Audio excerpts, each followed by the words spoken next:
حضور کا وصال ہو گیا اور یہ دردناک لمحے تھے حضور کے وصال کے۔ اللہ اکبر، صحابہ کے کلیجے جل گئے۔ حضرت عمر نے ہاتھ میں تلوار پکڑی اور ایسے کھڑے ہو گئے اور ایسے لہراتے تھے تلوار اور کہتے تھے خبردار کسی نے کہا حضور کا انتقال ہو گیا میں گردن اتار دوں گا۔ کوئی وصال نہیں ہوا حضور کا، حضور تھوڑی دیر بعد اپنی حالت پہ آ جائیں گے، یہ سکتے کی کیفیت ہے۔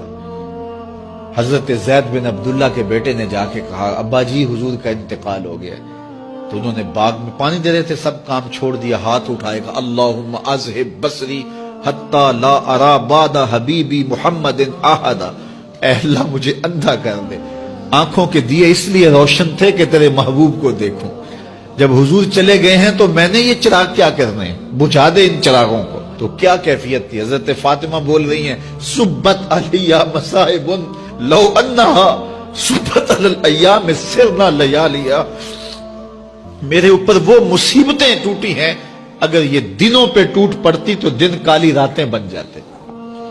تو تھوڑی خبر تھی حضور کا وصال۔ اچھا جب یہ کیفیت تھی صحابہ کی اس نازک موقع پہ، چونکہ منافق اندر ہی ہوتے ہیں، تو منافقوں نے ایک کھیل کھیلا، وہ صحابہ میں پھیل گئے اور کہنے لگے واہ واہ حضور کے دم سے رونقیں تھیں، مسجدیں آباد تھیں، سجدے تھے، قرآن کی تلاوت تھی، اب کس نے نماز پڑھنی ہے میاں، اب کس نے روزہ رکھنا ہے، اب کس نے زکوٰۃ دینی ہے، اب کس نے حج کرنا ہے، ختم کہانی ختم کہانی، یہ بات کرنی شروع کر دی۔ اب یہ بڑی نازک صورتحال، تو کیا حضرت ابو بکر کا کلیجہ نہیں جل رہا تھا؟ لیکن اس موقع پہ حضرت ابو بکر کھڑے ہوئے اور پھر حضرت ابو بکر صدیق نے لوگوں سے مخاطب ہو کہا لوگوں مجھے ایک بات بتاؤ کہ تم اللہ کی عبادت کرتے تھے یا حضور کی کرتے تھے؟ لوگوں نے کہا کہ اللہ کی۔ تو کہا کہ کیا حضور کے وصال کے بعد تم اللہ کی عبادت چھوڑ دو گے؟ کہا نہیں۔ کہا مجھے بتاؤ جس دین کو سر بلند کرنے کے لیے حضور نے اپنی ساری زندگی لگا دی، تو کیا حضور کے چلے جانے کے بعد اس مشن کو چھوڑ دو گے؟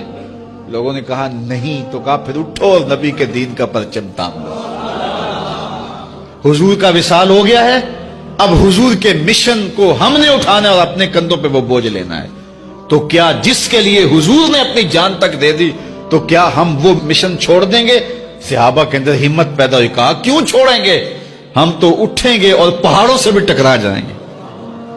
تو یہ وہ موقع تھا جس موقع کو سنبھالا حضرت ابو بکر نے۔ منافق تو چال چل گئے تھے، صحابہ پر صدموں کے پہاڑ ٹوٹ رہے تھے، ساری ذریت اسلام ساری زندگی جو ہے وہ تعریفیں کرتی رہے، مدح و ستائش کرتی رہے، ابو بکر صدیق کا یہ حق نہیں ادا ہو سکتا، یہ احسان کیا ہے امت کے